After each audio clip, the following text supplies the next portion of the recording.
Hello, and welcome back, everybody. Welcome to Julie, and welcome back to Sarah. So I hope you've all had a good lunch, everybody. And we're here to start the afternoon session. I'd just like to say thank you to Tessa and her group for that amazing and emotional presentation. I don't know about the rest of you, but I was almost in tears. It was awesome.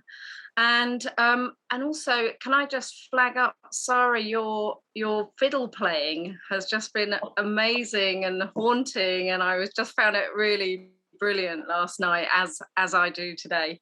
So anyway, I will get straight on, and I'm just here to introduce the afternoon session, to mention again that if anyone has questions and answers, you can hit the Q&A button, and we will try to either answer them live or write an answer in the Q&A box.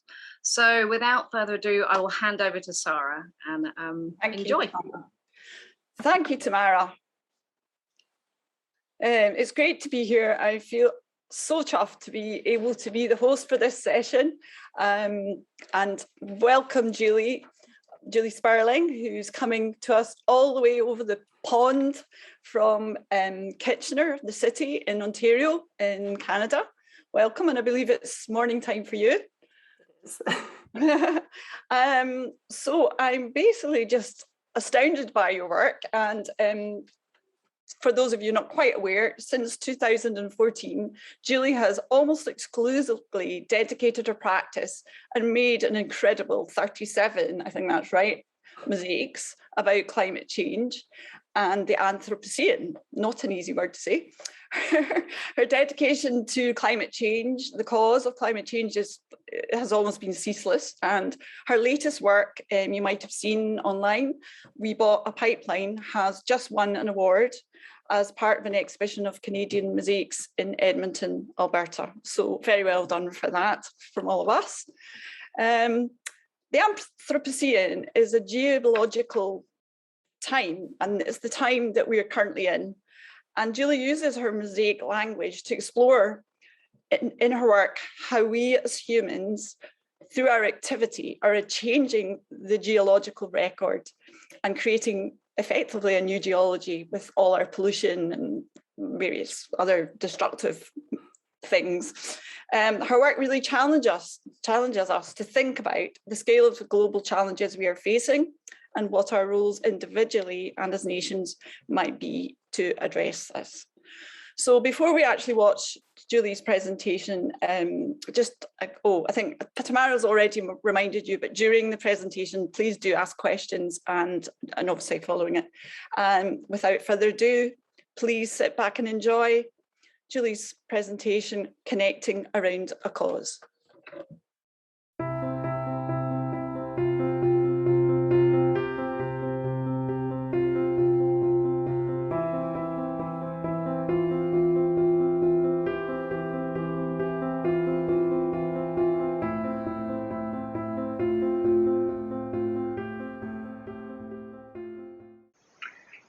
Hi, everyone. Thank you so much for having me here at the forum. I really love this year's theme, and I'm really happy to be able to add my perspective to it. So let's get started. Just to give you a bit of context and situate you in terms of what I'm going to be talking about, I've been making mosaics about climate change and the Anthropocene for the past 7 years, almost exclusively. Most of my work is created by me alone in my studio and then sort of passively consumed either online or in galleries. So when I think about my work connecting people, it's very much in the sense of a unidirectional push on my part, and then that may spark a conversation between me and a viewer or between viewers and others. But there are two pieces of mine that don't really fit that mold, and it's those two pieces that I'd like to talk to you about today. So the two pieces are Baseline, which you can see on the left, and Communion on the right. Interestingly, one is part of my climate series, that's Baseline, and Communion is part of my Anthropocene series. And I didn't intentionally plan on doing a piece like this in both series, but it just happened to work out that way. Both of these pieces built connections in much more deliberate and intentional ways than my other work, but they did it differently. And I'd like to walk you through the backstory and the intent and the process for each one, and then explore some of the common themes that I see when I think about them. So going both chronologically and alphabetically, we'll start with baseline. And I did this one as part of my gig as artist in residence for the City of Kitchener in 2017. The whole point of Kitchener's Artist in Residence program is to engage the community through art. So just putting on a show of your art is not enough. At the time that I wrote my proposal, nearly all of my climate work had been focused on science and the impacts of climate change. And I was looking for a way to focus on the action side of things for a while. So I proposed the following. I would pick 4 areas where people could take action on climate change. And then I would make a mosaic about each one as a sort of a conversation starter. And this was just my normal studio work. And then I would ask community members to think about one action that they could take on climate change and make a small mosaic to represent that. And then I would later knit all of those together into what I was calling a community climate action mosaic. So the 4 themes that I structured my project around were transportation, food, stormwater management, and energy. I ran 5 community drop-in activities at mostly environmentally themed events like Bike Fest or Earth Day. But I also wanted to engage on a bit of a deeper level. And so I planned one workshop for every theme where I partnered with an organization in the community that was working on that issue and then invited people to come and learn about the issue from the community partner in question. And then come with me, we would do a bit of foraging, and then we'd have a bit more of an in-depth mosaic workshop where they'd get to try the hammer, they'd learn about andamento, all the fun stuff. And so there were 2 really different commitment levels, right? One you could do in as little as 2 minutes. I think some people did it in even less. And then the other was about a 3-hour block or time commitment. In the end, the community made 244 climate action mosaics over the course of my residency. The mosaics differed quite a bit between, the drop-in events and the make-learn events. In the drop-ins, most people relied quite heavily on these stamped clay pieces that I had made, and so they just had some images to represent common actions or ideas associated with each theme. And the idea was that, if people were pressed for time or if they were a little shy about their artistic abilities, they could basically just choose one of these, plop it in a bit of thinset, and call it a day. And so a lot of people did that and then just kind of decorated around the edge with some pre-chopped stone. In the make-learn workshops, I didn't offer up the clay pieces. Because we weren't as rushed, I had people try their hand at actually depicting their commitment in mosaic, whether it was abstract or representational. To try to make sure people were engaged a little bit more intentionally with my topic, I had them fill out this form where they wrote down the climate commitment that they were making through their mosaic. It was admittedly a bit hit and miss in terms of its success. And I'm sure that some people, especially young kids and especially at the drop-in events, they kind of chose their clay pieces because they liked the picture that was on them, rather than thinking about the commitment that they wanted to make. But some people really gave it a lot of thought, and their commitments just put a huge smile on my face. And obviously I tried not to pick favorites, but this one here is probably my favorite. The man who made this mosaic at the World Environment Day drop-in, he was an avid biker, but he admitted that he could probably do better. And so he promised to bike more instead of using his car, even going so far as to transport his kayak by bike. So this is the finished product. Each color represents one of the themes. So it's black for transportation, blue for stormwater management, orange is energy, and green is food. What I found really interesting is that there's this fairly even distribution across the 4 themes, and that just happened. I didn't structure that in any way. And for me, that sort of signaled, that there's this sort of broad support in the community for any number of climate actions that the city or community organizations might want to propose. One thing that I'd like to point out right now, and I'll circle back to it a bit later, is that my artistic hand in this piece is very light. The community here is front and center. I got my chance to play and show off in the 4 theme-specific mosaics that I did in my studio, but this one was for and by the community. So now let's switch gears and talk about the other piece, which is communion.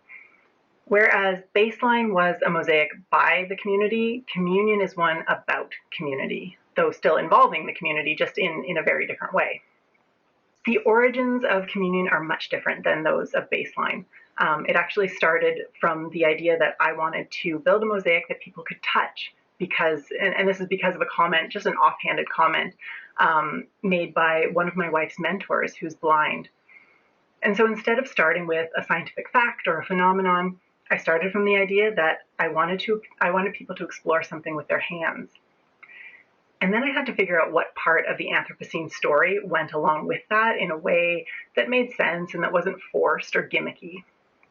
So in the end, I decided that this was going to be a piece about the importance of community, because strong communities are one of the things that will help us weather all of the challenges of living in the Anthropocene. So this mosaic would bring people together, it would create connections and bridge divides by using materials that people sent me that were special to them. Materials that told the story of their home, their family, their lives, their place in the world. So when I put out the call to people, I asked them quite simply to send me something that tells a story. And because I wasn't convinced that a bunch of random, uncontextualized materials would build those connections that I was after when the mosaic was finished, I asked everyone to include a story behind what it was that they were sending me. It didn't have to be long, it didn't have to be an amazing piece of writing. I just wanted to know what they were sending and why. And I promised that these stories would somehow be part of the final piece. In the end, I received 71 contributions. A lot of them came from Canada and the US, but there were also contributions from further afield, places like Australia, Singapore, Greece, Slovenia, Japan, Scotland. They ranged from, a simple envelope with a bit of material inside to an entire box full of more material than I could, reasonably use in the project. Some arrived in perfect condition, sometimes wrapped with, as much or more care as one would crate a finished mosaic, and others got a little bit beaten up on the way. I'm not sure why, but when I envisioned what people would send me, I was honestly picturing, a piece of brick that had fallen off their house, or, a pebble from their morning walk along the creek. Somehow, in memoriam contributions weren't really on my radar. But I ended up getting quite a few contributions honoring people who had passed away. And the thought and the generosity that went into them and the stories behind them, they just really filled my heart. The ones pictured here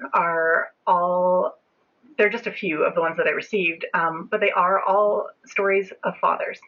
And so from left to right, we have cufflinks from a father who had passed away 20 years prior and was always supportive of the donor's art. In the middle, there's a piece of amethyst from the collection of a dad who had recently died and who was passionate about rocks and minerals. And amethyst was his favorite, and he had foraged this particular one. And then on the right, there are bits of plates, and these are from the donor's childhood, and their father would insist that any broken plate be saved to later be glued back together by their mom, and of course that never happened. I also got contributions that were tied to all sorts of places. And I say they're sacred places, but I mean that in the broadest sense. So everything from sacred in terms of the familiarity and the comfort of the everyday to sacred in terms of, spectacular places visited, and also some literally sacred places. There were stories of home, of work, of family trips and adventures. It's always so hard to choose examples to show. But these 3 are from left to right. We've got Zebra Rock from Australia from a family trip. And It's also significant because the mining company with the rights to this rare deposit decided not to exploit the resource and instead preserved it for, sort of as a piece of geological heritage. In the middle there is some reflective paint that broke off a road near a hotly contested stop sign on a small island community. And then on the far right, it's pieces of bitumen from a scientist's field study site. The stories that accompanied people's contributions were just as amazing as the materials themselves. It was evident that people really took the assignment to heart and sent something very thoughtful. While I entertained several ideas in terms of like how to incorporate the stories into the final piece, in the end, it came down to what was probably the simplest solution, which was a book. And the book had photos of the contributions before I manipulated them in any way or stuck them into the thin set, and then also the stories that went along with each contribution. The book is in no particular order, and there's no easy way to figure out where each piece is located in the mosaic. And that's by design. I wanted people to explore and to get lost in this piece.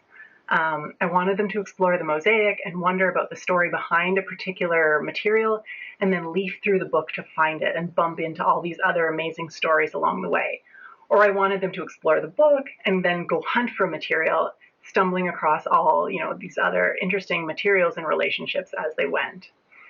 As a side note, the book is available on my website to download for free. It's in the blog post that I wrote about communion, just in case anyone wants to dive down that particular rabbit hole. The most fun that I had was creating the relationships, especially between these kind of larger bits of material that are sort of recognizable for what they are. And really, this was at the heart of the project. Obviously, relationships between tesserae are at the heart of any mosaic, and mosaicists are by nature relationship builders. But building these relationships felt different. This slide only shows one of my favorites, but there were so many. Someone actually gave me some old swimming trophies from their youth, and I ended up making this one, the top of one, look like it was diving into this bit of broken plate, and the blue waves are actually part of an angel wing. I love the relationships in this mosaic because they connect people's experiences and their places. They build these serendipitous encounters and conversations. And in several cases, they just bring these moments of fun and delight, which is kind of my way of rewarding the viewer for paying attention and, kind of urging them on in their exploration. So this is what it looks like, all finished. It's in the form of Pangea, which for me was just sort of a great geological bookend to the Anthropocene. But it's also about those literal connections, right, that existed when all the continents were part of the same big landform. And a reminder that while our world right now seems so polarized and mired in divisiveness, we do share more connections than we may think. And of course, whenever communion gets shown, I always make sure that the venue knows it can invite people to gently explore it with their hands and their eyes. So that's how my two connector pieces kind of came to be. Very different projects, but when I look at them, I actually see some definite commonalities between them. One thing that made both of these projects an interesting experience was figuring out what my role as the artist was going to be compared to my normal studio work, right? Like normally my job is as a creator and a storyteller, and I get to call all the shots, start to finish. But both of these pieces, I had to set aside those familiar roles to make room for others. And with Baseline, I really needed to set my creator hat aside in particular. I was very much a facilitator for this one. I brought people together, I guided them through their own creation, and then I put all of those individual mosaics together. And when I look at the finished product, even knowing how long it took me to bring it all together, I don't really see myself in terms of my identity as an artist. But what I do see is the community and myself as a community member. I look at those mosaic and I see Kitchener. I see a shared experience that I helped facilitate. And I remember conversations and light bulb moments and laughter. With communion, instead of being a facilitator, I felt like a collaborator and a confidant and a co-conspirator. There was this handoff that happened and this element of trust. And the people who participated were entrusting parts of their lives and their histories to me, and I got to transform those and create these amazing connections.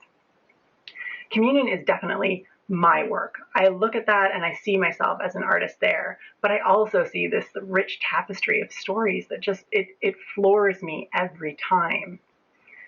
So I think in doing projects like this, there's a whole range of different roles that the lead artist or artists can and will play. And those kind of drive the kind of experience that participants will have and that the artists themselves will have, and also that the audience at the end will have. It's important to sort of think that through and consider the possibilities and constraints as you're conceptualizing your project. The role that you play has a huge influence on how people connect with your work and with each other at any given stage in the process. When I think about art that brings people together, and here I'm talking about art that's beyond the typical studio art that I make and that many of us make, I think one super important element is that this art needs to be public. A lot of times it's public by default, right? Because the finished product is a mural. What's interesting in my case is that this wasn't a given from the start. Because I wasn't working at a really large scale, bigger than I normally do, but it wasn't really permanently attached to any structure. And so I could, if I wanted to, I could keep them for myself. I could, sell them to a private buyer. But I felt really strongly that these two mosaics should be accessible, but for slightly different reasons. Making sure that Baseline was public was pretty easy because I could just work with the city to find it a public home as part of the city's permanent collection. So Baseline, as you can see here, now lives at the farmers market in downtown Kitchener. And I love that it lives there because it's such a community hub and it's a meeting place and it connects to one of the 4 themes that I had chosen for the project, which is, of course, food. So why did I want Baseline specifically to be public? Well, the easiest and most obvious answer is that it was made by the community, so it should remain in the community. But there's another reason. I know that not everyone will follow through on the commitment that their mosaic represents. And I also know that there were a lot of mosaics that people made, just for fun, just because people wanted to stick some rocks and some colorful mortar. One of the things that we know about climate change communication is that talking to people and connecting through actual human conversations works. And so what's neat about Baseline and why it needed to be kept public is that it serves as an ongoing conversation, giving people multiple opportunities to engage. So of course there are all the conversations that happened while making Baseline, but those conversations don't stop there, right? They pick up again once the piece is displayed in public. People come and they find their contributions, and maybe it's a reminder that they haven't made good on their promise. Or maybe they think, hey, yeah, I'm doing a good job. I wonder if there's something else that I could commit to. And those who participated and maybe kind of didn't quite get it the first time around, maybe now they see their piece in context and they think, oh yeah, that's what this was all about. And they start to think about what they could do. And then, of course, people who didn't have a chance to participate are drawn into the conversation as well. So for me, it was really important for Baseline to be public as a reminder to those who participated and an invitation to those who didn't, and a way of keeping that conversation going. Communion isn't as easy in terms of keeping it public. I knew from the get-go that it wouldn't be for sale. That was easy. People had given so generously, and it didn't feel right for me to profit off of it. It also didn't feel right that something designed to connect people would be owned by a single person and enjoyed behind closed doors. So my solution for now is that Communion will stay with me, and I'll find ways for it to be shown so that people can continue to experience it. It's already been shown twice. I've got a third location planned. I like the idea of it traveling because the contributions aren't from any single community. If in the long term it were to find a permanent home, I love the idea of it being in a public library because they're just such important community hubs, and the way that they connect people and ideas, it just really resonates with the inspiration and the message behind communion. But for now, I want communion to keep seeing the world and for the world to keep seeing communion.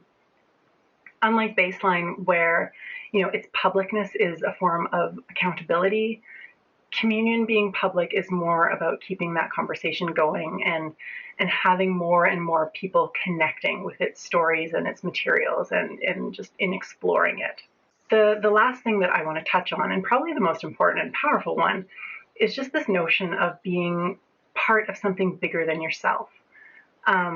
I think in projects like this, there's always going to be some element of ego and, leaving your mark for the participants, right? That sort of like, that's mine, or I did that. And that's normal and completely understandable. And I can't say that I wouldn't be, in at least some small way, driven by that too. But I really do think that people genuinely feel this need to know that they're part of a bigger whole, that their contribution has made a difference. And Baseline and Communion aimed to show this to people firsthand. In the case of the art that I make about environmental issues, I think giving people an opportunity to come together and connect, whether that's physically or through their contributions, it's a pretty powerful thing. I mean, these are huge issues that we're facing, and it's so easy to get frustrated and feel impotent and like nothing that you do will make a difference. And the beauty of Mosaic, period, is that you get to see the power of the collective in action in every single piece of art. We all know intuitively that every single tessera in a mosaic makes a difference, and that, the beauty is in what they accomplish together. And so when you take that and you add that element of community participation and this collective act of creation, it's a tangible demonstration that people's individual contributions matter. And it's a reminder that what they do at home in their personal lives has ripples out into the community and the environment. Engaging people through art in a direct and active way, like Baseline and Communion can be a very powerful way to move the needle on the huge challenges of our time. It is intentional, and it creates a commitment, and it starts a conversation, and it connects them to others and to the bigger picture. I mean, you could say this is true for any art form, but I think for Mosaic, it's unique in that our art is slow, and so it gives people that extra time to connect with the subject, with themselves, with the people sitting at their table creating alongside them. Also, our materials are often humble. I mean, not always, but often, and they can be directly related to the subject matter that we're dealing with. And so that gives people an added kind of direct connection and moment of reflection. So I know for me, I'd like to try exploring this idea of collaborative or participatory projects more as I continue my environmentally focused work, just where it makes sense to do so, because these two projects have really shown me the power of bringing people together, however that happens, to create something meaningful. So that's it. I'm happy to now rejoin you live and answer any questions that you might have.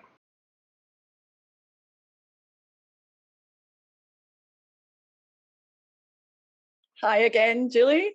Hi. Thank you so much for your presentation. It's just there's so much to think about, actually. There's a couple of questions come in, but it's quite a lot of information for people to digest. And fortunately, I've got a few up my sleeve. What is really interesting to me, I just, in part from the bit about the passive consumption and the active side of involving people and engaging people. One of the things I love is about the titles of your work, and how they really help to make people think and draw people in, and that way you're connecting with them just without the visual. Obviously they are stunning, but naming your work is often a really problem area for mosaicists. They really struggle, and so I think how important it is for you to get that title just absolutely nailed. And does it tend to be during a lot of questions all in one here? Is it sort of more during the conceptualization process, or do you usually have it worked out? That's it in a nutshell. Yeah, I mean, good question. For me, the title is so important, especially because of the issues that I work on. Yep. And because more often than not, I work abstract. And so looking at it, you're not going to see like, oh, that's climate change. So the title for me is kind of that first entry point to be able to kind of hint to the viewer and say like, hey, so this is what this is about, okay? Where that title comes from, it really depends. Sometimes I have a title in my head and then the mosaic comes, and other times I get all the way through and then I have to sit with it for a few days until I get that little set of words just right. And definitely like a lot of times it's in conversation with my wife because she's super brainy and helpful in that regard. But yeah, no, titles, super important. Yeah, because the baseline one really, from a scientific point of view, it is a kind of like implies there's going to be more, doesn't it? In particular, and obviously the communion one has a perception to people as well. So it's just really interesting. So we've had a few questions coming in now, and Sure. there's a few that are quite related, and they actually are to do with the kind of design and the overall shapes of in particular the baseline piece, because I was thinking about it, obviously communion is visually a map, and kind of people recognize that before they're kind of drawn in. But with baseline, people are interested in, like Helen Miles, hello Helen, is asking about, why was the baseline made in 3 panels? Sandra is also asking, was the final design of baseline something you'd thought of before the parts were created? And perhaps you could answer in context of both pieces, because people are interested about the other one, is communion as well. And I was just sort of thinking, did you, because you got all the collaborative pieces, how on earth did you just work out you were going to do these bands of color, and how did it work? Yeah. Okay. So easiest question first. It's in 3 panels purely for logistical reasons. There were so many things that I had to fit on. So I needed the space and I had to break it up because like that was the biggest I could go and still get it up my stairs and out the door. So really no hidden symbolism there, just being able to move it. Okay. The design of baseline. I honestly, I did not know what it was going to look like when I started, even halfway through when I had like, a good number of contributions, I was absolutely stumped. I also think in my head, I thought the contributions would be more amorphous and like blob-ish rather than circular. And so when a lot of them, and I should have seen that coming, because you give someone a circular stamp and it's going to end up being kind of circular. So when I visualized it at first, I saw all those blobs kind of connecting, but the circles kind of threw me a little bit. But yeah, I had a whole bunch of different ideas running around in my head. I had saved all the thin set, the extra colored thin set from each event and kind of swirled it together. And I was thinking, oh, well, I'll like chop that up into tesserae and I'll fill in the spaces in between with this like mix of all the colors and all the themes. And there was just so much going on in all of those pieces. I really had to edit. And so in the end, it kind of came down to letting each theme stand on its own, trying to just like organize the individual pieces so that there was a good like visual balance across the panels. but other than that, and then the white around the border, that was me. There was a man who came to one of the workshops and he had this massive piece of quartz that he was just like, I want you to have this. So that's where that came from. But yeah, there was probably another question in there. Can you just jog? Yeah, it was just in terms of communion. Sandra asks, was it the same design? Was your design inspired after the contributions? I imagine it might not be the case. You had the Pangea idea first, but I'm not answering it. It's your question. Yeah, I mean, that one, I definitely had the Pangea idea in my mind, although not right from the start. I initially thought it would be kind of big panels, sort of like baseline, and then have these kind of like islands of contributions floating in kind of a neutral background. That's how I had kind of seen it in my head. And then when I saw things rolling in and how much I had to kind of regroup a little bit, and then settled on Pangea. And then from there, the toughest part was figuring out how to distribute all of that material over all of those continents in a way that makes sense and flows. And at the start I was like, oh well, one kind of color-ish per continent, but that I didn't have the right distribution for it. So anyway, it was definitely, it evolved. I would kind of start on one continent and then have the other ones roughly blocked out, and then it would shift as I had to bring in more materials or push them to a different continent. Anyways, it was a dance for sure. Yeah, I mean, that whole role of facilitator and co-collaborator thing comes right in there, and that question of how that role influenced the approach to putting it together, which was another question we had thought of in advance. And did you feel a lot of pressure about getting it right and the outcome and everything, because it can be very stressful? Just did you find it more stressful than creating art that's your own? Oh yeah. Oh, these caused me many sleepless nights. I mean, and in different ways, right?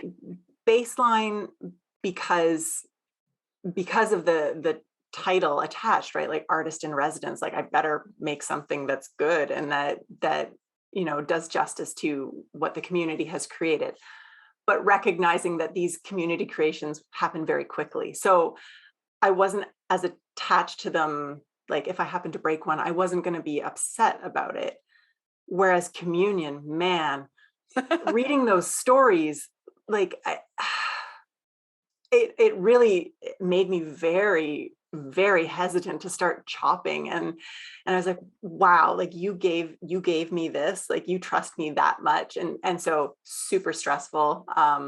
Yeah, it took a while to get the nerve up to take the hammer to a couple of them, but yeah, definitely more stressful than my normal studio work. Which links really nicely to another question that's popped in, which is from Edda. Hello.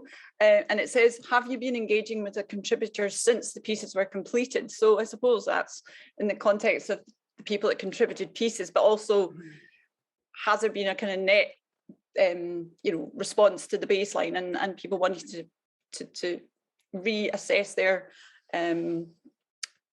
what they want to do and contribute, I suppose. Yeah, I mean, the short answer is no. For baseline, I didn't collect names or contact info for anyone, so I don't have a way of getting in touch with them. That's probably, I probably should have done that. So I would be super reliant on people reaching back out to me. And for communion, I do know where everything came from, but I haven't reached out. What it has been neat is as it's traveled a little bit, like to 2 places, seeing people actually who contributed, being able to go and find their contributions and see them in context has been really, really neat. Great. Okay, I think also linking to that is about, particularly with communion, the fact that you're inviting people to touch it and actually experience it. And so is there anything different in the making of that mosaic to make that you in your approach to make people feel okay about touching it? It's always a thing. We tend to want to put things in boxes if we're worried about them being touched, aren't we, at exhibitions? And how do you really feel about that? Yeah. I mean, I think it makes the appreciation better, overall. Mm-hmm.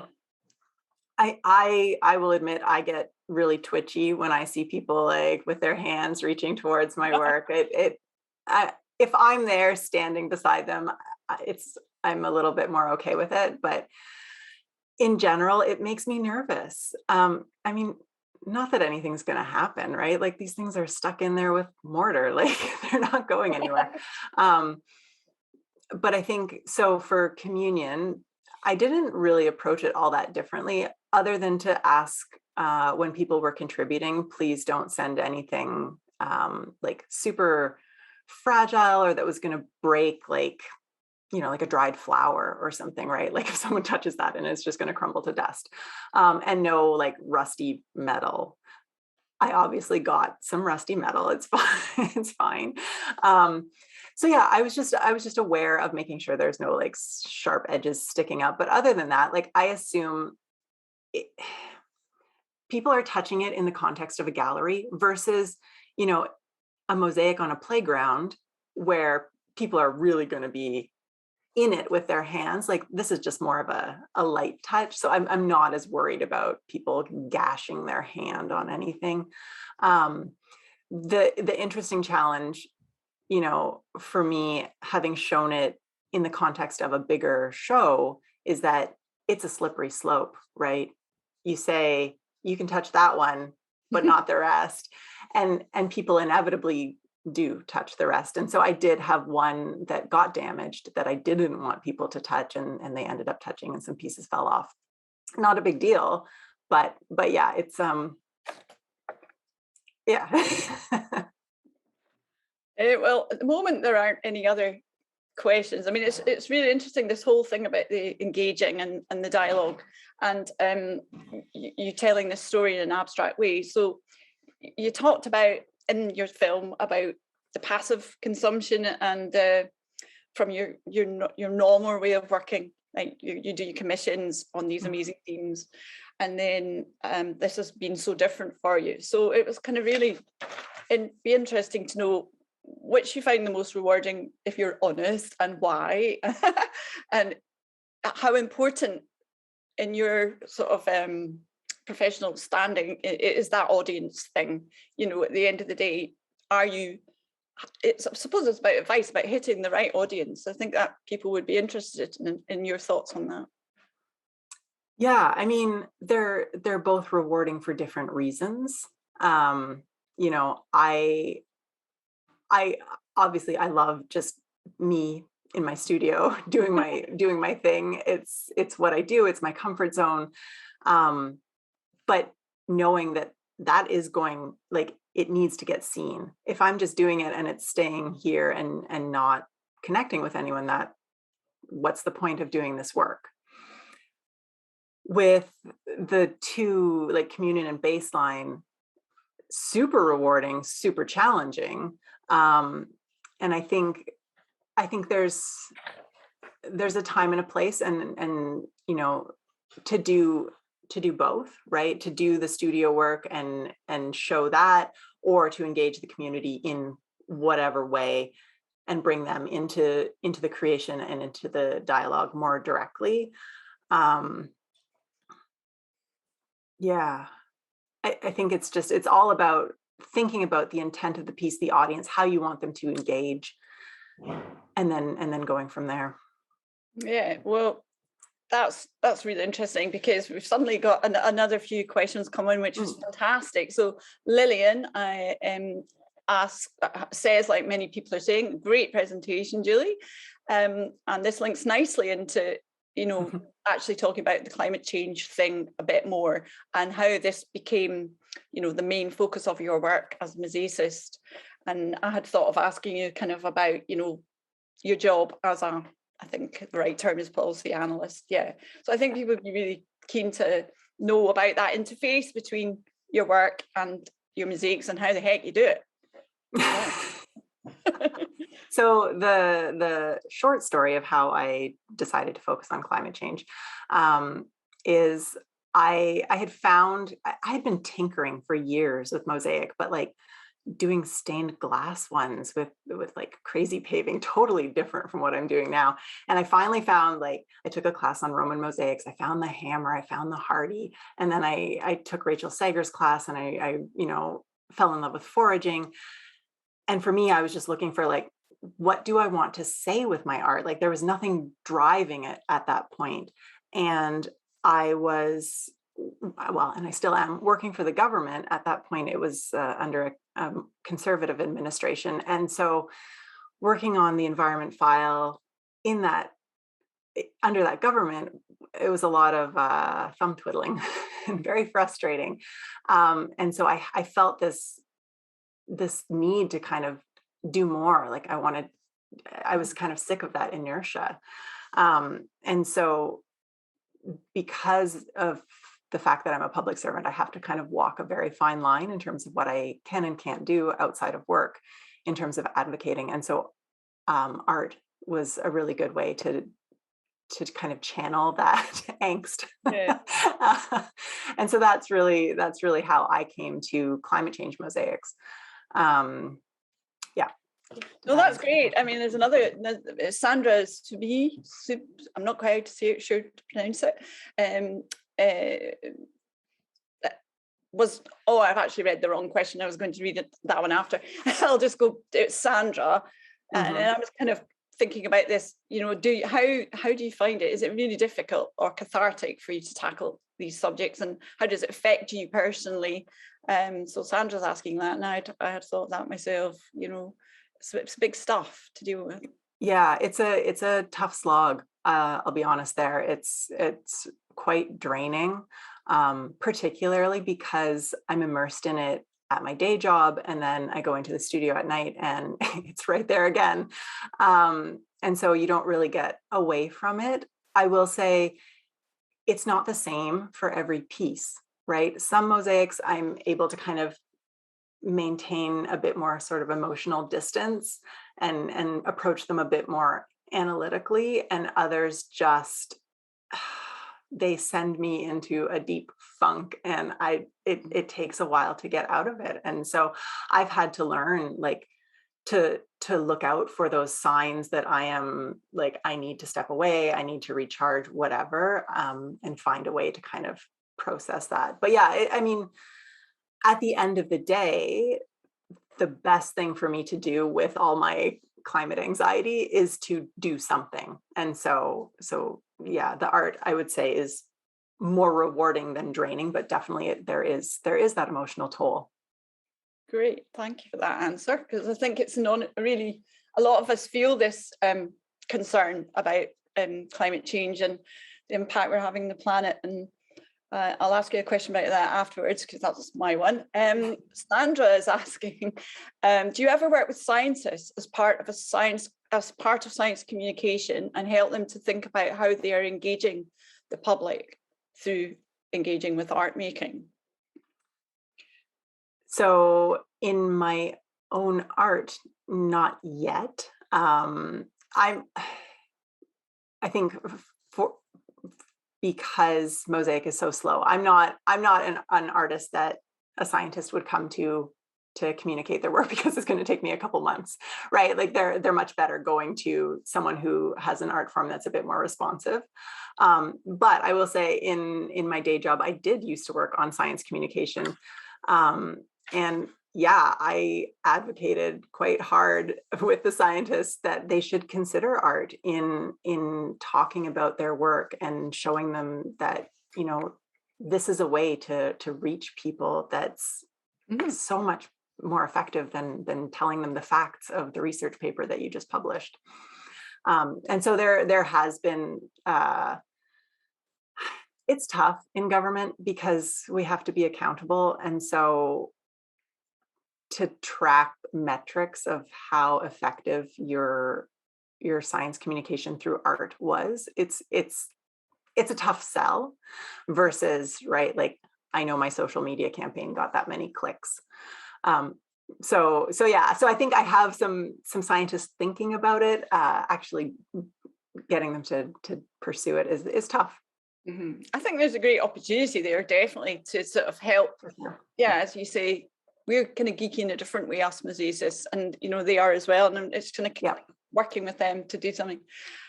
That's great. And we have a lovely comment from Rosie, don't know her surname, saying, I saw communion at Paris Le Monnaie. There was lots of interest from visitors on your work. It was wonderful. I went to see communion, but was introduced to other super Canadian artists. Thank you very much. So that's lovely. Thanks, Rosie. Well, I'm aware of time. Time has just flown. I can't get over it. And at the end of the day, we've got through quite a lot there, and I don't have any more questions coming in.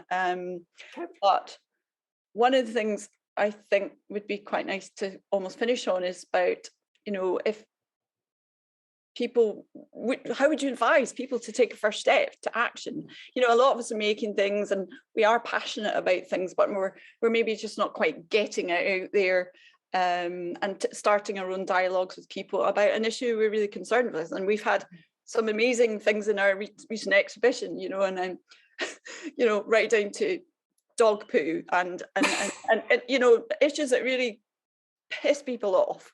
And just it would be interesting to hear your take on helping people to take that step. Yeah, well, I will say this is like that right there is the whole question behind the keynote address that I'm giving at MANS at the end of the month. So if you're very curious for more than I'm going to say right now, sign up for that. But I would say my biggest piece of advice is, it's difficult because there are so many issues out there that are demanding our attention and that we feel strongly about. I think if you want to do this work and do it well, you've got to pick one. Maybe not for the rest of your career, but you've got to pick one and stick with it for a while. Your work is going to be better if you're learning about that, diving in, doing the reading. You'll figure out who the movers and shakers are and be able to connect more with either people who can show your work or people who can inform it, or people who, if your audience has questions, then you can send them, like, I know a great scientist who can answer that question because I'm not a scientist, so I think it takes a whole ecosystem to kind of do this kind of work. And you're not going to get that if you just dive in and dive out of different topics. Other than that, like in terms of kind of just like getting into this kind of work, take it slow, do your research. I would invite you to think abstract instead of quite literal. I've found that is a good way to talk about these issues because they're so big. There's no way, there's no way to put climate change on a substrate, right? So you really have to just like, and also it helps you to not be kind of preachy. I find that that's the least effective way to be, like, you should do this, you should be angry about this. No. You definitely take a position in your art, yes, but there has to be that space for the audience to kind of explore and think and have those conversations and ask those tough questions. So yeah, no, thank you for that. Great answer. I'm sure helpful for a lot of people. Just noticing the time, and we've got the make along coming on later. But we want to maximize the time with you and I'm pleased we've got through all the questions. But Sandra Subin is just saying, so joyous to have heard you talk. I'm in total awe of your work, and I'm sure loads of us feel exactly the same. I, for one, do, and we were all great fans of what you're achieving through your work. It's pretty amazing. And I think if we haven't anything else, I'm just going to wrap up the talk. It's kind of hard because I'm sure we'll all think of lots to ask you after this. It's kind of one of those topics that's so huge. So I just want to thank you so much for being here and doing the presentation, and wish you very well with all these big issues you're going to tackle from now on. I was reading a bit, and I recommend anyone to spend some time on Julie's website. It's phenomenal and your call to action that you give after each piece is fantastic. I really find that interesting, and please go and look. So yeah, thank you so much, and I think it's time to hand back over to Rachel and Tamara. Perfect. Great to see you. Thanks very much. Wow, thank you so much, Julie and Sarah. That was amazing. I'm so away from these things, so inspired. I don't know about you, Rachel, but yeah, how was it for you? No, it's the Julie's talk was fantastic, and the discussion really inspiring, and the whole the other talks that we've had today as well have just been really interesting to listen to, and to have those conversations at the end as well.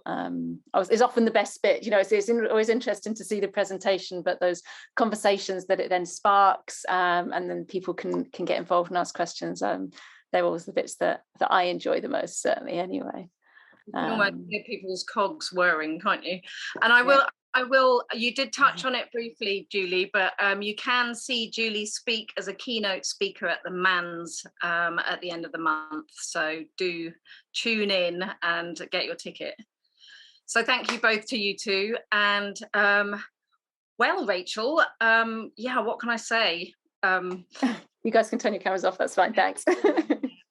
Wow. I mean, I always come away with the intention to do a million different things, even just from watching the back videos, seeing the pebble mosaics again. I was inspired to get my pebbles out. Now I don't know what to do. I've got all these materials around, but instead I'm getting ready for the make along, which is coming up. Yes. So we've got a little bit of housekeeping to talk about, haven't we? We do, yes. So the make along is going to be hosted as a Zoom meeting. So everything today and last night has been a webinar. So you just see us doing the presentation bits. But the make along, we really wanted to have a session where people could interact. We miss getting together in person at these type of events. So the make along was the next best thing we could think of to do. So yeah, it's going to be run as a meeting. So what that means is that you're going to have to leave this one, don't do it yet, leave this one, and then you'll need to log back in. If you go back to the Eventbrite page where you got the details to log into this one, there's another link to log into the Make Along event. So you'll need to do that to get back in to take part, and then it will look a bit different, and those of you who have attended make-alongs before, it's like a regular Zoom meeting, and you'll be able to see everybody, and I'm going to be hosting that with Rachel Sager. The webinar. Yeah, if you haven't been to a make along, they are a really lovely, relaxed, just way to make in the company of other people under these strange circumstances. I highly recommend it. And even if you don't want to make anything, or you've bought a ticket at the last minute and you haven't got anything, you're very welcome to come and join as well. There is absolutely no pressure for people to make. Sometimes just kind of listening to the chat that's going on, even if you're not making something yourself, is quite fun as well. As I say, it's a very relaxed thing that we're going to be running, and there'll be an opportunity to kind of go into smaller groups as well, and for people to kind of have a chat. So yeah, even if you don't have your materials and you want to come along, please do. As I say, you'll need to log out of this one, and this webinar will run until 3:15. So you can't do anything until 3:15. It's just going to give people time to leave, to get a cup of tea, get yourselves organised, and then the Zoom meeting will start at 3:15, but me and Rachel will get on there first and just get ourselves set up and make sure we're organised. So you'll just get one of those, I think anyway, one of those, please wait, your host will let you in soon kind of messages, and then we'll formally start things at 3:30. So you've got half an hour or so to really kind of get yourselves sorted, have a little break, whatever you want to do. But yeah, you log out, go back to Eventbrite where you found the way to log into here, and log into the make along to join us. As I say, it will be a very relaxed couple of hours. The other bit of housekeeping we need, I think, is about just when you do log out of here, you'll get a survey asking you for some feedback about the day. If you could fill that in, that would be really appreciated, just to give us, just give us some feedback as to whether we're doing a good job or not, and the nature of the Zoom webinar means these questions have to be yes or no. But if anybody does have any comments, any sort of longer feedback that you'd like to share about the forum, please do email us as well, because that feedback is really important, and it helps us figure out what we're going to do next time. So Rachel, I'm just thinking, just in case people haven't seen what's coming up in the make along, could you just give us a little overview of tools they might need and materials that they might quickly be able to grab if they haven't grabbed anything, and what they should have to hand?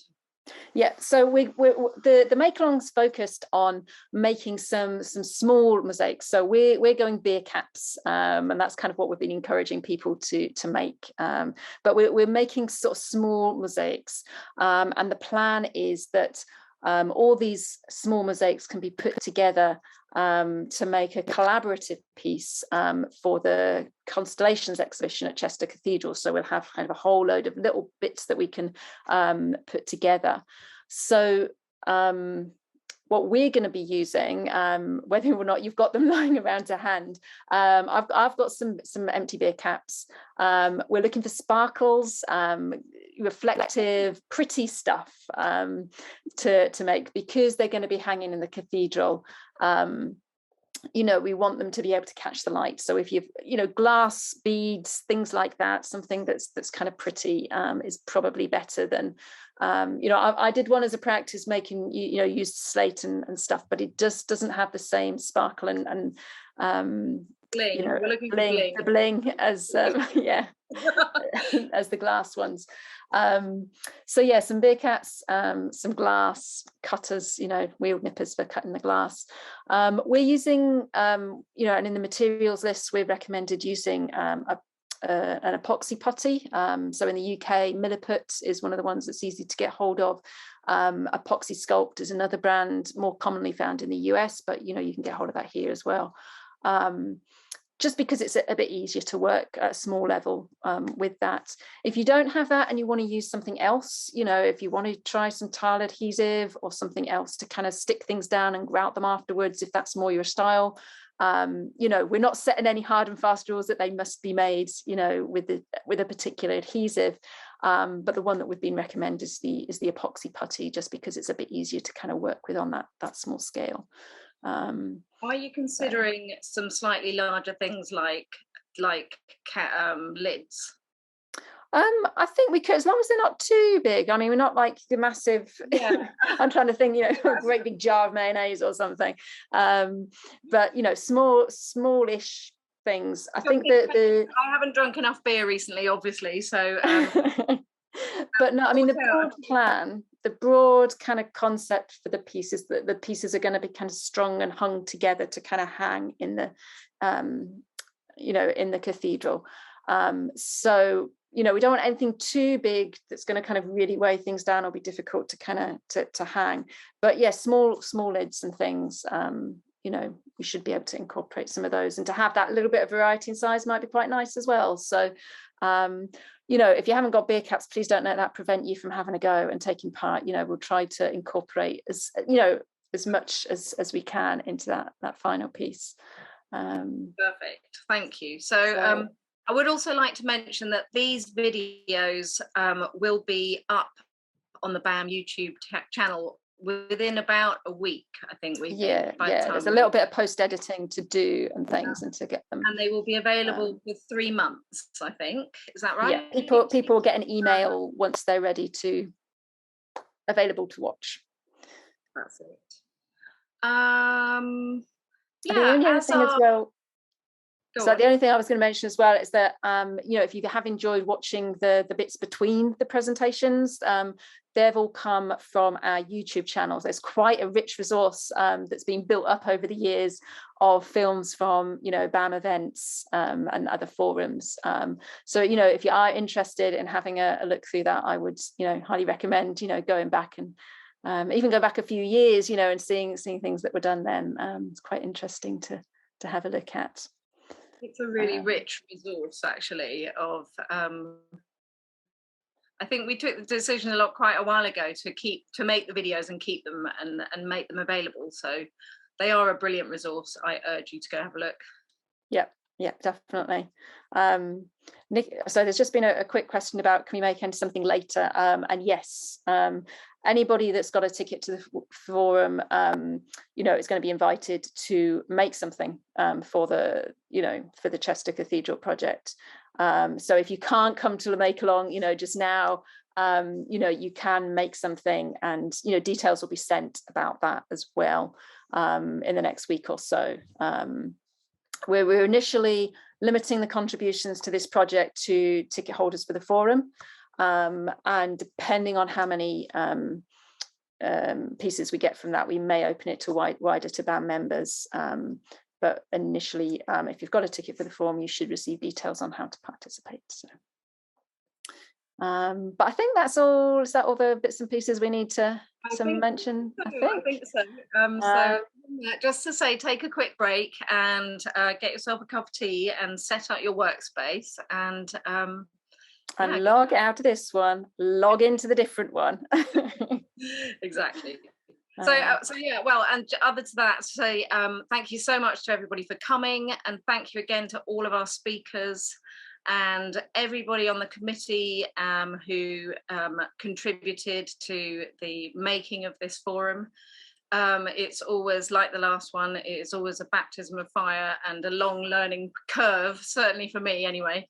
And so yeah, thank you so much to everybody for all the hard work they've put in. Yeah, second that. Yeah. Okay, well, we'll log out then. We'll close our cameras and things, and hopefully see you shortly at the make along.